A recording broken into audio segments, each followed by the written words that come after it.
Little Smoky River, you being good to me.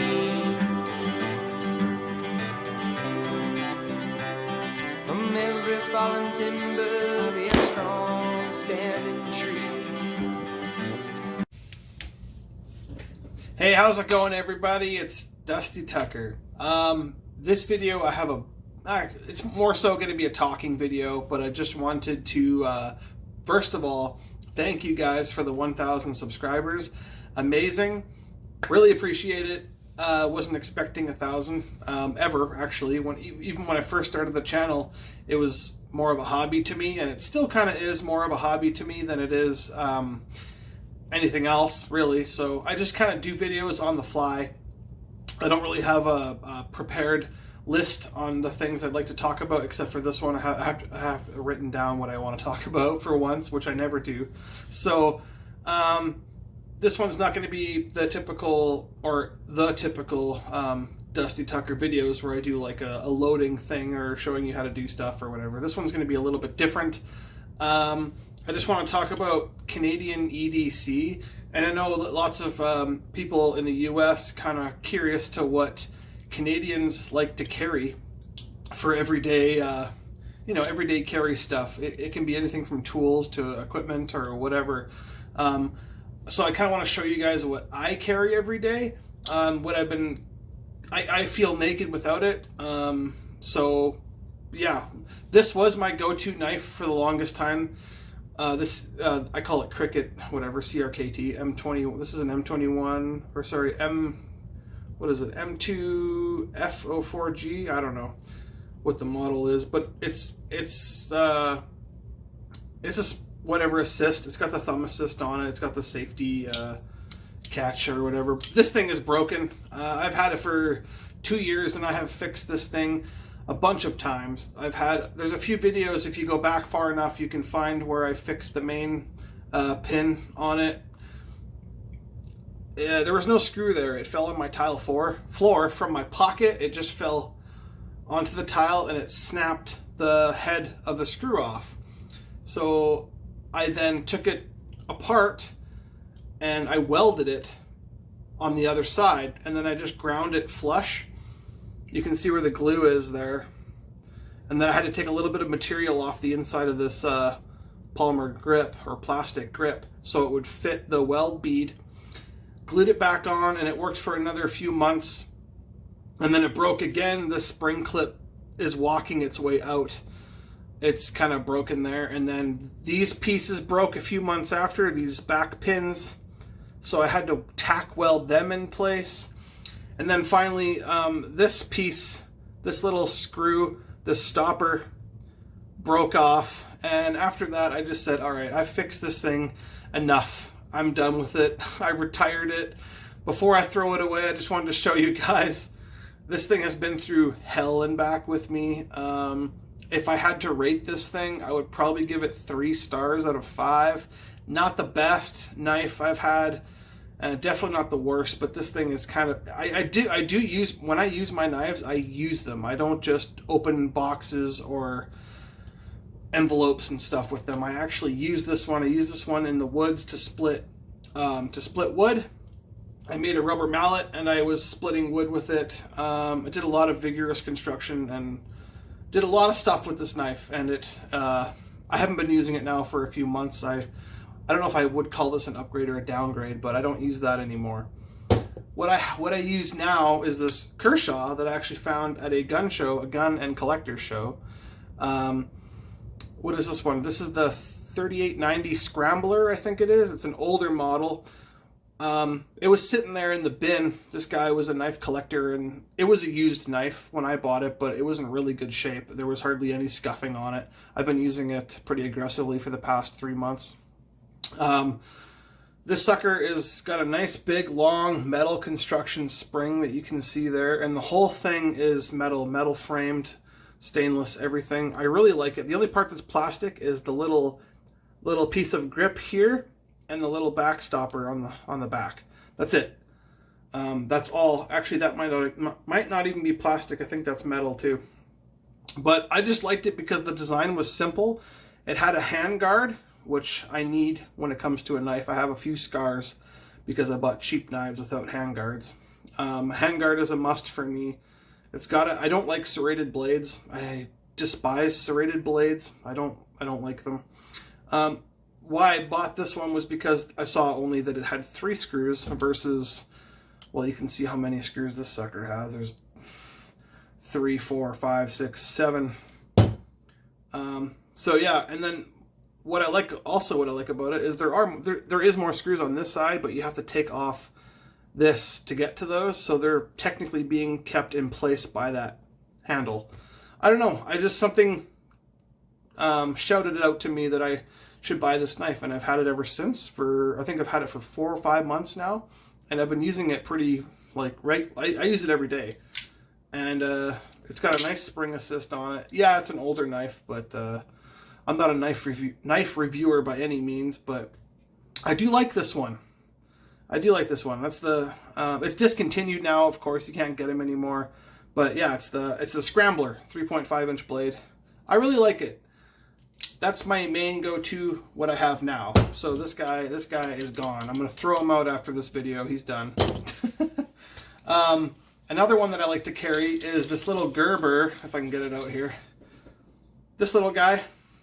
I know I said I don't like serrations, but in this case it's okay because this is more of my utility knife. This is what I use for my everyday opening boxes and cutting rope or whatever. I try to save this guy for a last resort. If he gets too dull, I'll switch off to him, and then at the end of the day or the week, I'll give them both a sharpening or whatever. I don't sharpen them every day. I know it's probably blasphemy for some of you guys, but this little guy here, I think it's just an aluminum frame. It's a really light body. I got this one for Christmas, and I like it.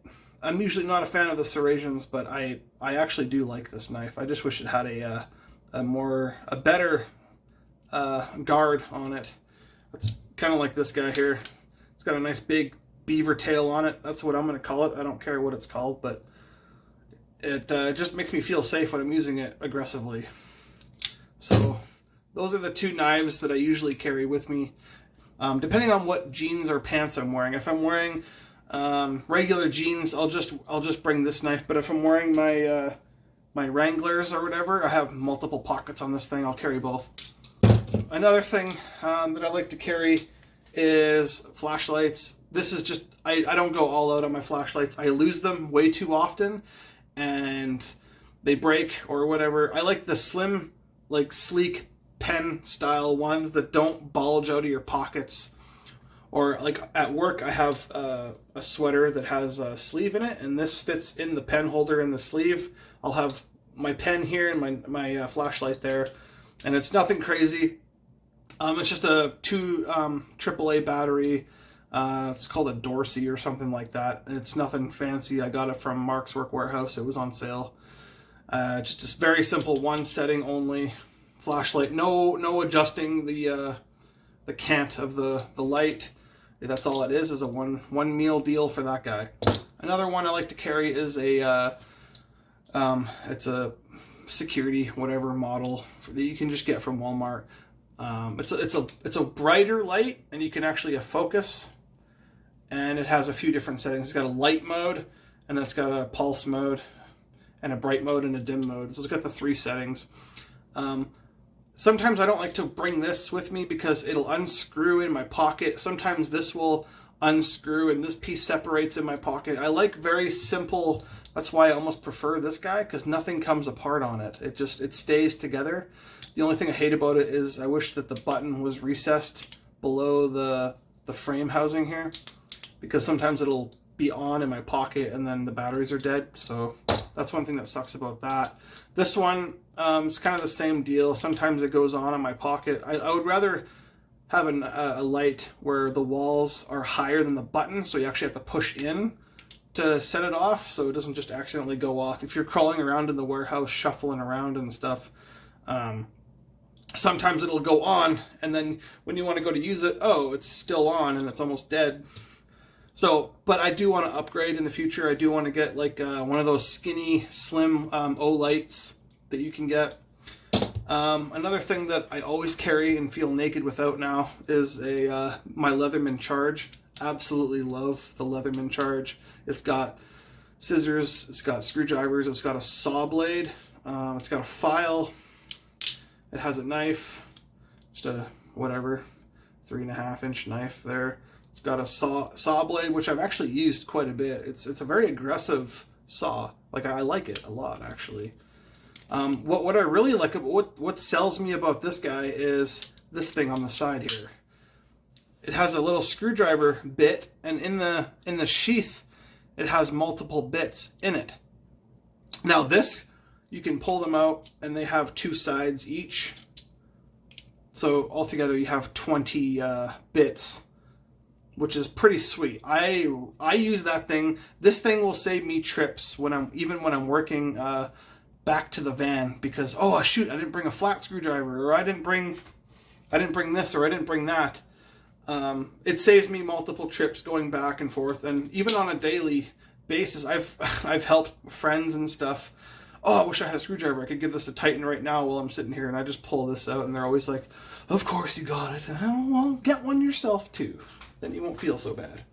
Anyways, I forgot to mention this before, but salute for the 1K subs. Appreciate it. So, as for knives, like I said, I usually carry the 2 knives. I usually just carry one of the flashlights. It depends on if it's summer or winter. If it's in the summer, I'll leave one in my truck. In the winter, the batteries die because it gets to minus 40 some, and batteries don't like cold, no matter what kind of battery. Completely off topic, how Trudeau wants us to all go to electric vehicles. Well, I'm pretty sure he has not driven on the highways in central or northern Saskatchewan in the dead of winter when it's minus 40 with wind chill minus 45, even minus 50. Your electric car ain't going very far on that. It's going to die. There was actually a couple of videos I've seen over the December. There's guys driving from Saskatoon to Regina with his electric car, and it didn't make it. He had to call a tow truck because he had a full charge in Saskatoon and he couldn't make it to Regina. His car died on the highway. What are we supposed to do if that's all they're letting us have, or electric cars? So I think he needs to come out here and give it a test run for himself. Maybe he'll think twice. Anyways, continuing on, the Leatherman, yes, I always have to have it with me. The only shitty thing is, when I'm on holidays, you can't carry any of this stuff on the plane. You might get away with a flashlight. You're definitely not going to get away with a knife. I doubt you're going to get away with a multi-tool. Even your belt, sometimes they don't like. So, that's a completely different thing. So, other stuff I like to carry. There's something in my wallet that I like too for EDC. I just like this Ariat wallet. I carry one of these on me too. It's just it's like a multi-tool slash whatever. You got a seatbelt cutter on there, which actually works pretty good. I kept it pretty sharp. And if it's dull, just take a round file and just sharpen it up. Got a couple of different sizes of wrenches on there, and it's got a bottle opener and whatnot on there. I just like to keep this. Honestly, the main reason I like to keep this in my wallet is because it keeps my wallet stiff, and it doesn't fold or bend my wallet. It keeps it nice and stiff. So that's just another piece that I like to have on me. That's always in my wallet, so it's always there regardless. And last but not least, what I like to carry on the daily basis is my 1843 Tower pistol here. This is a 64 cal ball, I believe. I get one shot, so if any of you guys thought I was serious, I'm not serious. But I just thought it was kind of funny because this is something that you legally, technically could carry in Canada because this is considered an antique, and I just got my paperwork for it the other day. I gotta print it off. But technically I could, and I do carry this when I'm out hunting. When I'm out hunting north And I just like to have, something extra just in case. I don't know if a boar is going to come through and charge at me or something. Or maybe I'm going to shoot a deer or a moose or elk or whatever, and I scare a boar for some reason and it charges at me, and then I just took my only shot that I have out of my rifle. It's just a single shot. Well, I got something else, I guess.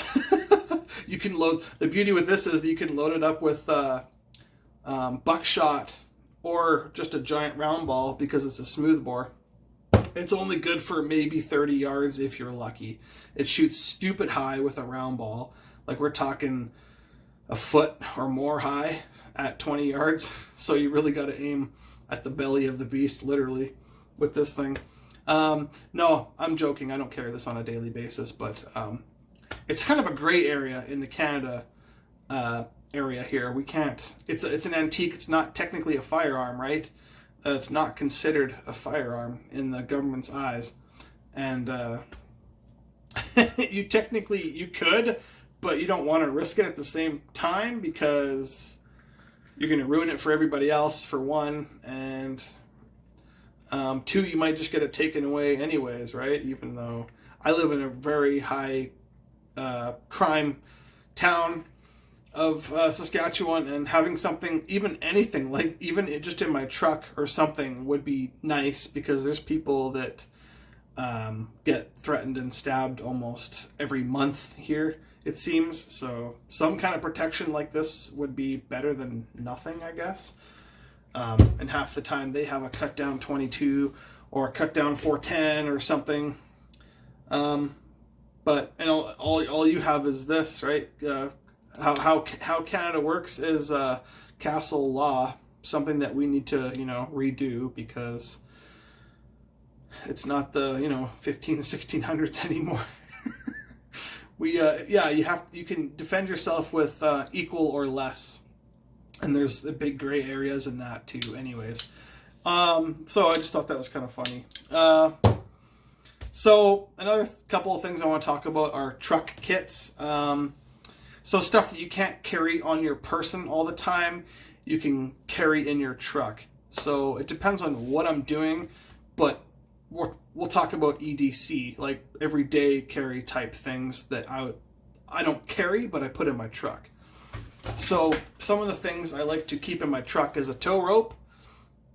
Gotta have a tow rope, a toolbox. I like to keep my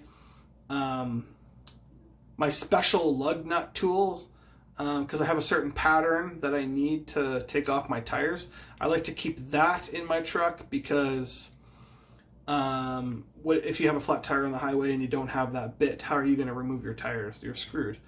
Tire iron with an attachment bit with the 4-sided tire iron.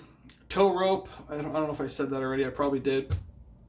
I have a emergency first aid kit in there. I think I have a road flare in there, just one road flare. Sometimes I carry water, extra water, but like I said, in the winter it all freezes, so there's no point right now to have that. But I usually like to have extra bottles of water in there. Sometimes I'll even have an MRE in there too. See if I can pull one out real quick. Just your standard, just one of these guys. I like to have at least one of those in the truck, because you never know. You could be driving way up in Bumville or some damn place. You don't know where your truck breaks down and you're out of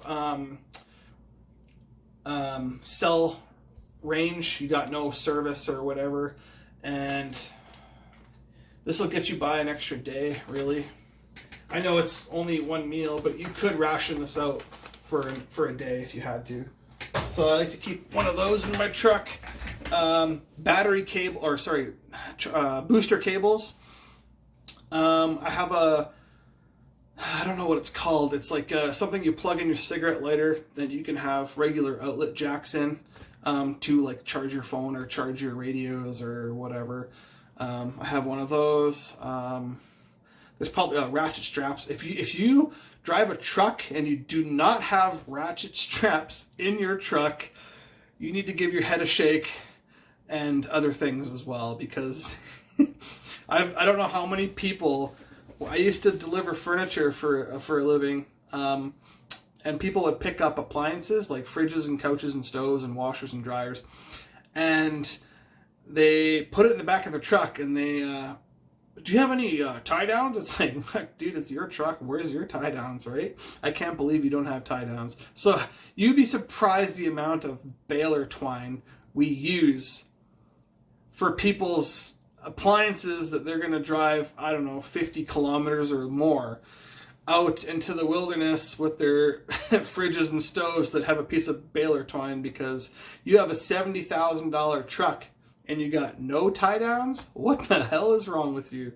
I just laugh. I find it funny, man. Talk about zero preparedness, like, at all. So yeah, tie downs or straps, I gotta have at least 3. I like to have 3 or even 4. I have 2 big ones, 2 small ones, and then I have a backup one in case one of them break or something. They're not expensive. Get them when they're on sale. They're only like $25-$30 for like a 4-pack or whatever. Just pick them up. Another couple of things I want to talk about. Well, actually, only a couple. Yeah, maybe a couple things. Well, upcoming channel. What to expect in the future. I've already gotten 1 strike from YouTube, and that was, I think, 2 years ago, and it was on a lead casting video. I was literally just showing people how to cast bullets, and I got a strike from YouTube from that. And it wasn't even like a really intense one. It was, I think I was just casting the 4570 or something like that, like single cavity, and I got a strike on it. I don't know why. I have so many other casting videos, and I don't know. It was weird, but I already got 1 strike. So, if I keep getting more strikes, I'll let you know as they come, and I might have to change the content a little bit. I might, instead of going more firearms, it might be more bushcraft or truck stuff or EDC stuff or camping tips or whatever, like carpentry stuff. Who knows? It could go in any direction. I don't know. It's like I said, it's a hobby to me, and I have a lot of hobbies. I do a lot of things. So just be prepared for maybe some changes in the future. I don't want to give you too much future stuff for the videos, but let's just say I have something here in this package that I may obtain in the next 6 months to a year, and it's going to open my field a bit more in a different direction, because who knows where it's going to go. But anyways, knife making videos. I want to do a few more knife making videos. Once it warms up a little bit, I'm going to fill my propane tanks, and I'll probably go out to my garage, and if there's any of you guys interested in how I make my knives or whatever, I can do a few videos on that. I don't know what direction I really want to go and stay there, or maybe I'll touch a little bit on everything, but I think that's pretty much all I have for this video. Thanks again for the 1,000 subscribers, and until next time, keep shooting and buy toe straps or tie downs. We'll see you guys next time. Dusty Tucker signing out.